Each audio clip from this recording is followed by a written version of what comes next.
बाप लागत अनु कि पतो ना इनर के परी उतर ले बड़ी उनका जैसन तो दुनिया जहान के पतो है नहीं खे एकदम धरती पर गोड़ नहीं खे आसमान पर चढ़ के उड़ा तड़ी देखत नहीं हमू ना कि कितना दिन छा भाव रहत तटे लुग्गा पर लुग्गा दिया था गहना पर गहना दिया तटे हमनी के कोनो वैल्यू थोड़े ना बाटे। हाँ ये दीदी जी सही कहतनी ठीक कहनी है आप का ठीक कहनी रे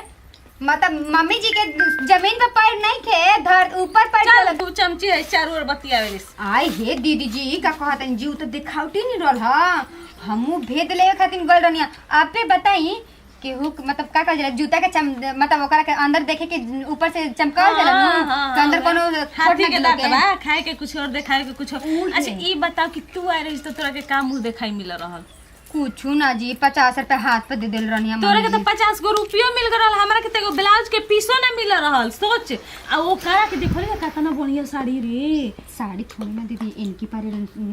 नथुनी बनवेले बानी मम्मी जी साड़ी के साथ नथुनिया मिलल बा बे अब बॉय का हम आँखी से देख के आवतनी है दीदी जी आँखी से ना देखल रहती ना तो नारायण जी हमारा आँख फोड़ देती। हाँ तो भगवान इंसाफ करी हन ठीक बनू आ खटले वाली सबन से ज्यादा हम तोनी के तो बाद में आइलू सन शुरू ले बुढ़ा बुढ़िया दोनों के करत नहीं दीदी जी मान ली हम पतो एक ही समान नु होली सन दू आँखा देख हम तो कुल पतो ये का कहे सन जन के पतो ये दिन रात खटले सन करे सन धरल सन का है सदिया भी हमनी के पैसा ना लगनी है जा हमनी के भातरा का आसी छोड़ देनी हां मम्मी जी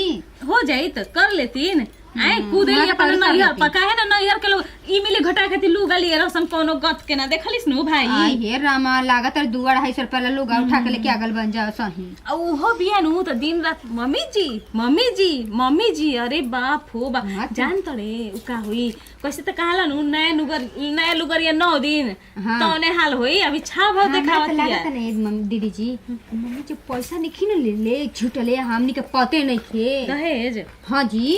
अब के जानता बुढ़िया ले ले हो कि देले होई ई कोई जानत हटे हमनी के का जेबू एगो टिकुलियो लेवे के होला तो 10 रुपया मांगे के नु पड़ेला। आज के बात कह देतनी जब आप उहो के दू आँखा देखतनी तो हमहू दू आँखा देखम आज भतार के कह देतनी 1 रुपया अगर मम्मी जी के हाथ में चल जाई तो जवन तवन हमहू कर देमे दीदी जी हम कह देतनी हमनी को कोनो कुछ करल जी धरल जी ना हाँ तो जाए तोहनी के तो ठीक है नु बाकी तोहनी के मरद कहला में बा हमारे नहीं खेनु कहला में हम कहम तो उल्टे चारला था हमारे के धरा दी देखिए भैया जी के हाथ में रखी कहीं कि मम्मी जी दुआ खाता तनी मतलब एगो भाई के करतनी एगो भाई के ना ई कोनो मतलब ना नु भल दीदी जी आपे सोची। हां तो हमहु देखतन जोले देखतनी ना तो एक दिन तो फैसला होइए जाई ठीक है कहतनी हां कतना दीदी जी तनी खाना ना खा ली जा ना तो मालूम पड़ेगा वो खाना नसीब ना होखी हमनी के। हां तो का करबू अपने हाथ से नु बनावे खाए के बा काढ़े के बा अपने ही खाए के बा हमनी के खाए के पूछतिया कबो तब का बताई नया ना और बिया पूछे के ना चाहिए जी बड़ गोतनी के सबके जाके गोड़ छुए के चाहिए। अच्छा दे ओकरा असर नहीं के हमार भगवान दुगो बेटा देले बा नु ओहनी के पतो है तो करी ना गोतनी के आसरा करे लवे ठीक कनिया दीदी जी जाय दिए दीदी जी हमहू जातनी भेद लगावे कि कोनो खोट बा का मम्मी जी में देख पता लगी ताकि कहम ठीक है केने बाबू जाए कने आ गइली चिल्लात केने बाबू जाए कनिया केने का कनिया करेली एकर हम जानत नहीं कि दादा ई मरचैया ही कब केने लहर जाई केहू नहीं खे जानत हम कने तनी हने आवा 1 लोटा पानी लेके आवा हो बाको काहे जी नहीं कि नहीं खे देत का कि बड़की के जरूरत पड़ गइल आओ तनी पानी ले चली कनिया के केनो पाई सामान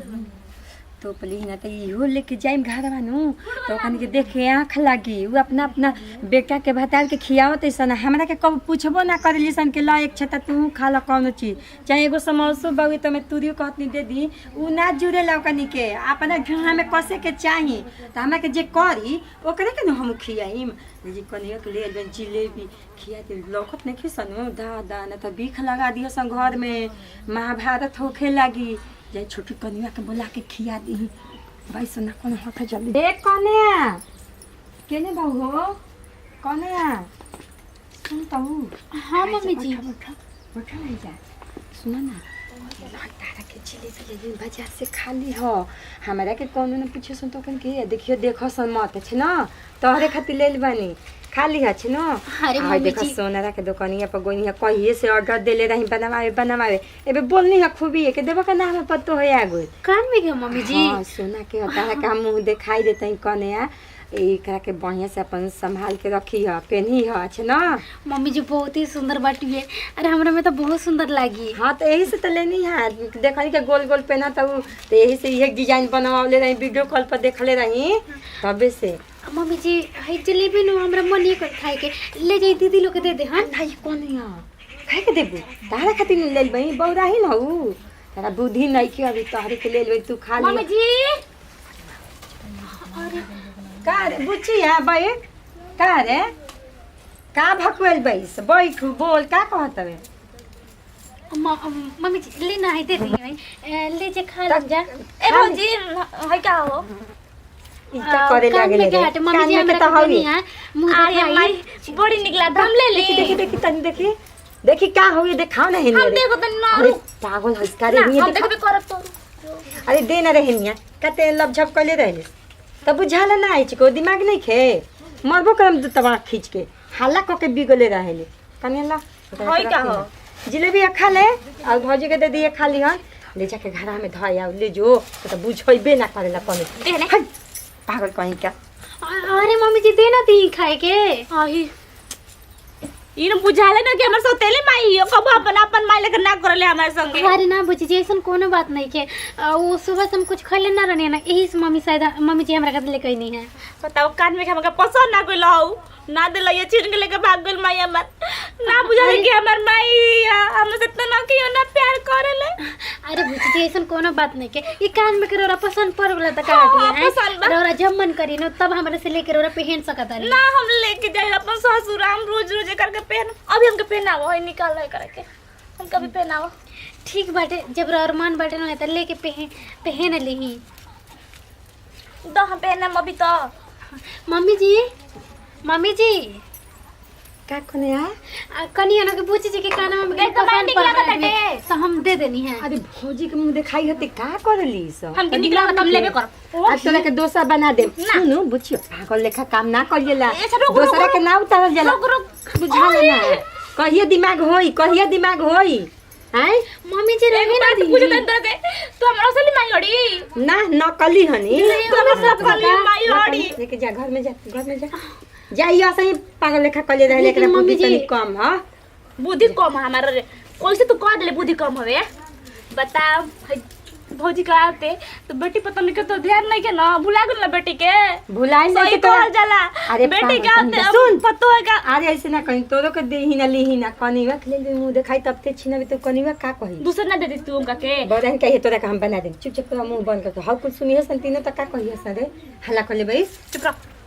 दिमाग नहीं खे तोरा। बड़की भौजी को हम जाते कहे उनका अरे तो कह झगड़ा को दिहस ना हमरा जे हमरा झोंका खबर आइबे का। हमरा के मान ली ढेर, हमरा के तोरा से ज्यादा मान ली। हां माने ली ताके खूबी यही से नहीं हुआ या दे देबेली, जाए के बरी कैसे करली मुंह चमका के घर में जली खोइछरो त ना देबेली। तू कौन कर देबे, तू ना कर ले ना तोरा के गांव में की दिमी कइले बा का, हमने की कइले त। हां पागल सन की गरीब घर में तो बियाह कइले बड़े, जिंदगी भटोइले बड़ी तो। अरे ये कुल कहबे अब जो देख देख द्वार पर जो तनी गैया के गोड़ डालियो त जो त हमें नौकरानी लेके हम चल जाब अपन ससुर, हम ना रहबे जो। तो लोलवा कब बने ना रहेला, काले कैसे का गुजारा हो खेला जुका सुटू सुटू बोलत रहेले। जाई देखी हम तन दुवरिया पक्का होतई, कई बर्तनिया धो दी सब फुला दी सब। मैं हित न त चल गुलन आई थी बियाह ए शादी में भौजी, खाली। आयो माई, ए भौजी हो, कहां भौजी हो? का हो अरे का हो रे हो? जरा तो भौजी, अरे का भइला जी, का हो गइल? का कुछ कर देलस का जी? का हो अरे गइल? साफ उपना न डस लेला जी, ना हो। त का भइला छिनवारो? ही का भइल? अरे तू चुप रह जा, हम कहता नहीं। पटी से पहले का होते हम माई बिया ना। हां का हो गेल, मम्मी जी के कुछ घाव लग गेल का? आ मम्मी जी गिर गनी का? आई ये दादा अब हमने के साथ गोकी जल्दी का कहीं ना कि भैंस के गोकी। जरी मत जी मार खा बिया तो। तू निकाल दी मम्मी जी। ए बक ऐसे मत कह जा भौजी, माई मोन नहीं खे। तुमका मुंह के ना कहीं जाता जी का बात बा बोली ना जल्दी, जी मत दे बट जाता। अरे तो लोग चुप रह जा, बता अपने बताइबो हम। का हां चुप रह जा। माई हमर बिया ना छोटकी भौजी के, आई बार छोटकी भौजी हती चुकी जन बाड़ी। हां हां उनका के ना सोना के कान में के ओए हे दादा खाए खाती जलेबी समोसा प्लास्टिक में भाई। हां इहो बात बका अजी ए भौजी। हो मनी के आज तक से एगो नेम चूसो कहियो ले आके ना देली है बूढ़ी आए। तूने मन चूस खालू मत तनी हम चूसो कहियो खिलाड़े है क्या पागल है क्या जी? मैं हमारा मर्द के कमाई ले लेके आ बुढ़िया ओकरा के गहना बना के भौजी देखिए दीदी जी कुछ हो के आज तो हम कह देते घर में कलेश हो की चाहे नहीं कन्या का पता लगे चाहे केहू के पता लगे हम बेशक नहीं हट चल कुछ हो जाओ कुछ हो जाओ बके दूगो चूल्हा जरबे कर ए भौजी सुनो जा ओकर अपन असली बेटी होनी कि सौतेली बेटी होनी पागल है क्या बुझे जी अपन बेटी हैं जी हां कौन ये मैं कान में के पसंद नहीं बन के दे दे कान में के पहिन ला निकलवा ले जो तुमको छोटी पतो है आइल भी अनु देखिए दीदी जी दो ननद पड़ गई इतना दुलार के ऐसे तोरे के चाहिए दुआखा मम्मी जी का पता नहीं हम कहनी माई तोरे से न ज्यादा हम का बड़ के भौजी मानेली हम दे बुची टेंशन मत कर तू हमनी के बानी लेकिन कुछ कहीं है दीदी जी आज तो फैसला हो ही के चाहिए हेलो चल चल मनियो लेके चाहिए कान में के बने के चाहिए हां चल ये कौन है यहाँ जान तो ठंडा के मौसम बा बहुत ठंडी गिरे लगे देख तो धूप नहीं थे निकलत आ तहरा कौन काम 4 बजे भोरे जागला के आए अरे मम्मी जी हमारे माई कहले रहे नो कि 4 बजे उठ के नहा धोआ के अपन खाना पानी बना दियो आ हौ चचर गो बाई सन 3 गो माई हमारे का करे हसन ओकनी के करे के चाहिए बाऊ एगो पातर लग जे ठंगा तो का करबू आए एगो तो खाए पिए के इतना ही के दिया त लिया त हम सेव संतरा खात नहीं की मम्मी जी चली मम्मी जी आओ कने का भइल हो काजी ये कुल बाकी बेटे ये कुल होई घर में के पता नु घर में हमरे के ना रहम जाए के में चाहे कुछ हो जाए ई का कर जब हमनी के भतार कमा के देता हो सना हो कान में के बनता मने हाई इनर के पारी आइल बड़ी तब बैठा ना हो का भला मर जी का कौन सी बैठी जी क्या बात बा दीदी दादा का तू तो चुप रहा बोलो ना ज्यादा मत बोला समझ जा कुल तो तारे आग लगावल हट तारे में तोहरे आते सब है के अगला बुढ़िया सब कमा के हमनी के भतार के कमाई सब तोहरे के देतो का भला का कोनी में के बोलतो जा देखिए मम्मी जी चुप रही आप हां मनी के बोलिए तो हमनी के चाहे नहीं खेला हमनी के काहे ना मिलल है एगो चॉकलेट वो कहियो ले आके 2 दिन के आई का बबरा हमनी के खानियो नहीं खिला के देले जी जूस खा ली ना हम चॉकलेट हमके बहुत पसंद को बताओ बैठा बतावा हमरा से बात तब नहीं जाना हम बैठम ना हमारे बैठे का शक्ति नहीं खे सब हमरे से खिसियात बनी जा तू कुछ ना हो देख लो अंदर चिकना जा बोलत तू है गिरी पर माटी मार ले बड़ू आवते हम के कुछ लगते बैठी जा हम मान तरी अरे भाई का कोले बैसा रे अपन चांद खा ले जनो मम्मी जी जोन कान में के देलिए कहां बटे वहां के हमरा के मुंह दिखाई हां तो लेके आओ काम बटे अच्छा ई बताइए आप जय हो बियाह करके हां मनी तो हमरे का मुंह दिखाई देल रहनी अच्छा तो लोग 4 दिन के आई कने आपस में मुंह लगा तो जे निमन काम करता हो अच्छा सच बताइए कनिया तहर बाप पैसे देले रहना कि ना देले रहना मम्मी जी के हां वो तो दहेज और तबे कहीं काहे मम्मी जी के मतलब छोटी पता के गाड़ी के पीछे पीछे घुमत अरे है मजली हां दादा तो बिना तिलक के बियाह कर दे के बटे हमरा नहीं रहेगे दीदी जी हमहू ना रह हमनी के चली बांट दी हमनी के अपन ससुर जे बाप हमनी के बांट दी अपन लेकर रही छोटा की ये एगो लड़की बाड़ी उनकरा के नहीं खे दिया हैं आ हिनकरा के दिया त उनकर 10-20 हजार खर्चा भइलो जोड़ा के पहनाई ले रे के भैया के जोड़ा पहनाई माने का तो हम लोग के कहा नाम बा अलगा कर दी अलगा ना कर तो दी हमनी के 3 आदमी के कान में के हां चाहिए आ एक ही जैसा हां दीदी ओ कान में खातिर रो सब खिसियातन जा हम ले होतनी अभी ना हो कने काहे के लेबू मुंह दिखाई देले भाई जब के जैसन दिन दशा रहे सब कोई के ओकरा मुताबिक दे मतलब देले छोटी के बड़ी दिन दशा ठीक हो गला ना काहे ओ घर तो एक संज बनत रहे एक संज पैसा खा के रखनी तब ना कहनी एको बार हमनी के बेरा ना अटत रहे अरे इनसे बोलले ठीक बा कुछ बात नहीं के आप अपन देखिए हमनी के अपन देख लेवा जी अरे तू तो हमनी के अभी के खाना नहीं के बनावे के बोलत रहे नुजा नीमन बोलते सन त खराब बाटे